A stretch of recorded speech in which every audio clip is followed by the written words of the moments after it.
और दूसरी बात मैं कहना चाहता हूं, ये किन हुकूमतों की बात कर रहे हैं सभापति महोदय? अगर सूरत नगर निगम पे दावा है मुगल के जमाने का और तमिलनाडु के मंदिर पर अरकाट के नवाब का, सभापति महोदय ये वो हुकूमतें थी जो जजिया लगाती थी, ये वो हुकूमतें थी जो जिम्मी का कॉन्सेप्ट रखती थी, ये वो हुकूमतें थी जो गाजी की बात करती थी। क्या भारत के संविधान में उन हुकूमतों के फरमान को सही मान्यता देना सही है?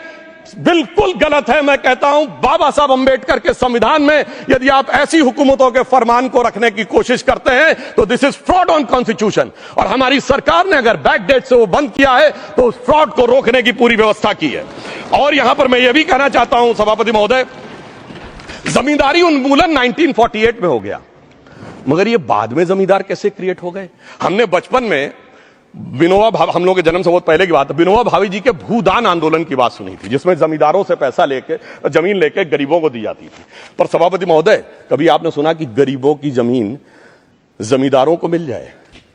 वो 2013 के बोर्ड ने वो व्यवस्था कर रखी थी, यानी वो भूदान आंदोलन था गांधी जी के शिष्य विनोबा जी का, तो आज के गांधियों के नेतृत्व में भू हड़प आंदोलन शुरू हो गया।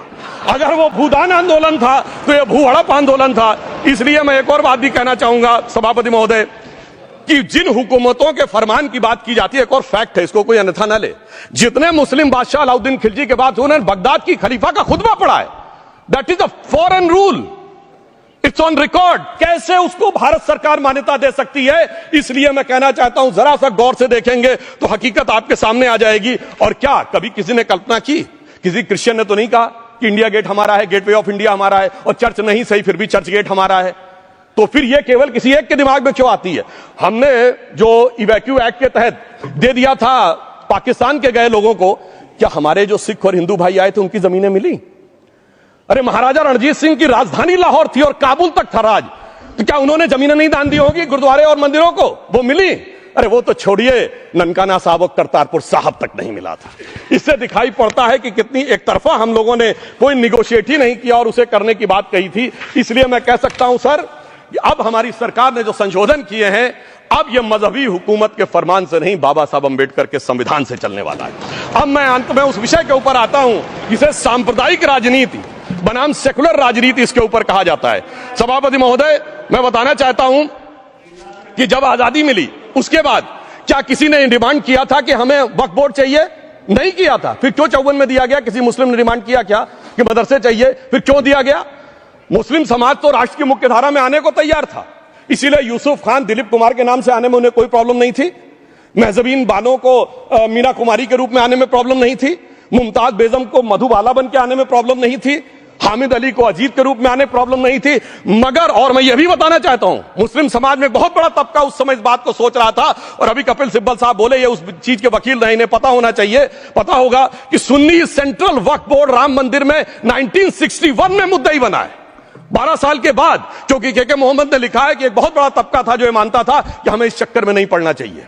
मगर अफसोस कि वही लेफ्टिस्टों, सेकुलरिस्टों ने उनको समझाकर इस मुकाम तक लाकर खड़ा कर लिया। अब यहां मैं एक और बात कहना चाहूं, खैर छोड़िए उन सरकारों ने बाद में क्या दिया, मगर उसके बाद सुनिए, इंदिरा जी के जमाने में मुस्लिम पर्सनल लॉ बोर्ड आया, तो राजीव जी के जमाने में शाबानो केस आया, तो नरसिम्हा राव के जमाने में 95 का एक्ट आया, तो मनमोहन सिंह जी के जमाने में 2013 का एक्ट आया, मगर इलाज नहीं निकला।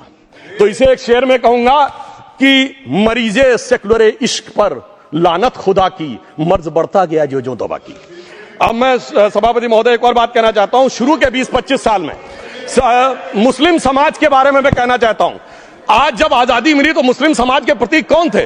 उस्ताद बिस्मिल्लाह खां, उस्ताद फरीदुद्दीन डागर, उस्ताद बड़े गुलाम अली, उस्ताद जाकिर हुसैन, जिनकी अभी कुछ दिन पहले डेथ हुई, बड़े बड़े नगमा निवार, हसरत जयपुरी, मजरूर सुल्तानपुरी, साहिर लुधियानवी, कैफी आजमी, जोश मलियाबादी, जिगर मुरादाबादी। अब सर क्या हो गया? तब मुस्लिम समाज इन अदब के शाहकारों के साथ जोड़ा जाता था। आज मुस्लिम समाज का नेतृत्व किन लोगों के साथ जोड़ता है? इशरत जहां, याकूब मेनन, मुख्तार अंसारी, अतीक अहमद, दाऊद इब्राहिम।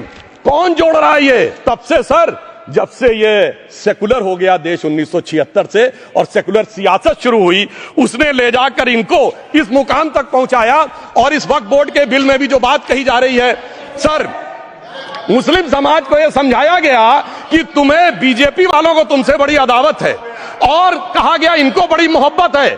जब यह देश आजाद हुआ, मैं उत्तर प्रदेश का रहने वाला हूं, उत्तर प्रदेश में 1931 की संसद में 8% रेट ऑफ डेथ थी और सैयद मुसलमानों में 24% थी। यूपी की ब्यूरोक्रेसी में 20% थे। आज कहां चले गए सब? मैं एक लाइन में कहना चाहूंगा, ये अदावत और मोहब्बत की सियासत में ऐसे फंसे कि किसी को किसी की मोहब्बत ने मारा, किसी को किसी की अदावत ने मारा, मगर इस शराफत अली को सेकुलर सियासत ने मारा। और मैं सभापति महोदय एक और बात कहना चाहता हूं कि चलिए बोलिए। Fauzia Khan, please one second, mike is there.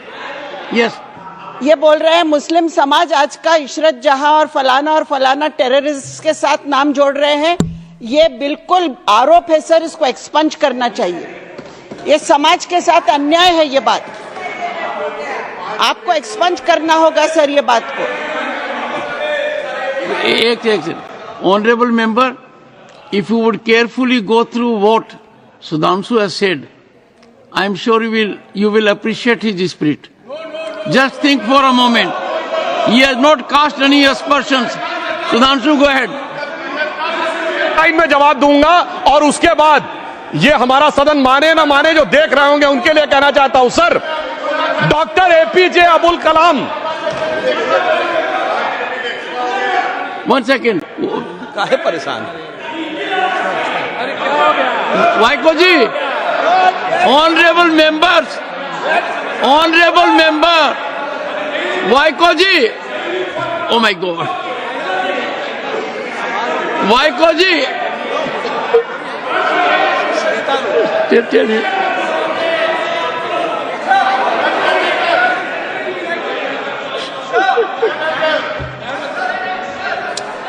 Honourable SM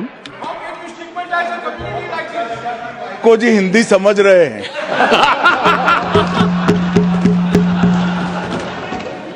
One second. Fauziya Khan, one second.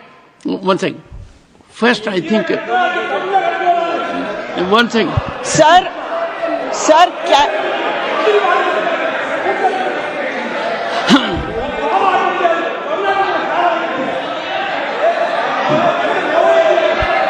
Sir, community cannot be stigmatized. Yes, sir. An entire community cannot be branded like this. Fauziya Khan ji, I'll come to you. I'll give you the opportunity. Honorable Finance Minister.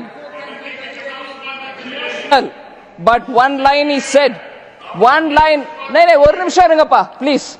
He might be very emotional, sir, but that one line he said is objectionable and I will seek your indulgence to remove it. He said, Tamil Nadu la kaaduvai paakren. You enter Tamil Nadu, I'll see you. No good. No good. இல்ல தப்பது தப்பு சொல்லக்கூடாது. நீங்க அப்படி பேசுறது தப்பு. நீங்க அப்படி பேசுறது ரொம்பவே தப்பு. இந்த நாட்டுல யார் வேணாலும் எங்க வேணாலும் கால் வைப்போம். யாருக்கும் அதிகாரம் இல்ல ஒரு உயிர் மேல. Honorable Finance Minister. So sir, this is atrocious. You set foot in Tamil Nadu and take care. What is that language? We have a Home Minister after a long time who has brought about changes unthinkable. What he said, you can be fully assured. Yes, Honorable Home Minister. Yes, Jairam ji. Minister, Please. if the Yes, Honorable Finance Minister has found a statement objectionable, Jairam ji, the statement of the Honorable Member stigmatizing a whole community is objectionable. Oh. And what is worse is the chairman lending respectability to that view. Oh my. That is even worse. Honorable That is even Home worse. Minister. मान्यवर, सुधांशु जी ने मुसलमानों के लिए कुछ नहीं किया है, India alliance के लिए किया है। अब मैं एक एक कर बता देता हूं। अरे सुनो ना भाई, आप सुनो तो। अरे दिग्विजय सिंह सुनिए, मैं खड़ा हूं ना अपने पैर पर। मान्यवर, सुधांशु जी ने कहा इशरत जहान, यही एनसीपी पार्टी ने इशरत जहान के घर पर जाकर रुपयों का इनाम भी दिया था और उसको शहीद बताया था। दूसरा कहा अतीक अहमद किस पार्टी से थे? इंडिया अलायंस की। दूसरा कहा अंसारी किस पार्टी से? कांग्रेस और इंडिया अलायंस के। ये सारे नाम आपके साथ जुड़े हैं भाई। उल्टा उन्होंने तो मुसलमान कम्युनिटी से तो ढेर सारे शायरों का नाम दिया जिन्होंने साहित्य की सेवा की और ढेर सारे साहित्य की रचना की। मन Sudhanshu, he is not yielding now. Sudhanshu. सबसे पहले मैं तमिलनाडु का जवाब देना चाहता हूं। Yes. सभापति महोदय, तमिलनाडु से ही डॉक्टर एपीजे अब्दुल कलाम थे और मैं सारे सदन से कहना चाहूंगा डॉक्टर कलाम का नमाजे जनाजा और याकूब मेनन का नमाजे जनाजा एक ही दिन हुआ। कितने लोग याकूब मेनन के नमाजे जनाजा में गए और कितने डॉक्टर कलाम के नमाजे जनाजा में गए? डॉक्टर कलाम मेमोरियल पे कितने लोगों की फोटो है? दिखाएं मुझे, सोशल मीडिया पे पोस्ट की हो। मगर अफजल हालात का मारा था आपके एक मंत्री का ऑफिशियल ट्वीट है, वो इस सदन के सदस्य नहीं तो मैं नहीं बोल रहा हूं। याकूब मेनन की जुडिशियल किलिंग हुई आपके एक नेता का, मिनिस्टर का ऑफिशियल ट्वीट है, सदन के सदस्य नहीं है इसलिए नहीं बोल रहा हूं। और सर 26/11 आरएसएस ने कराया, सदन के सदस्य बैठे हुए हैं। हाफिज साहब और सुनिए जाकिर नायक शांति का मसीहा सदन में सदस्य बैठे हुए हैं। सर किसने जोड़ा? मैं नहीं कह रहा हूं जोड़ा, हमने किससे जोड़ा मैं बताना चाहता हूं। मैं अपनी बात, सर मैंने नाम किसी का नहीं लिया। सर आपने उड़ता तीर क्यों पकड़ लिया? सर मैंने नाम नहीं लिया, उड़ता तीर क्यों पकड़ लिया? सर मैं पूरी बात करूं। सर मैं कहना चाहता हूं हमारी सोच मुस्लिमों के बारे में और इनकी सोच में क्या अंतर है। देखिए जिन लोगों ने मुस्लिम हिस्ट्री नहीं पढ़ी उन्हें मैं बताना चाहता हूं। एक दो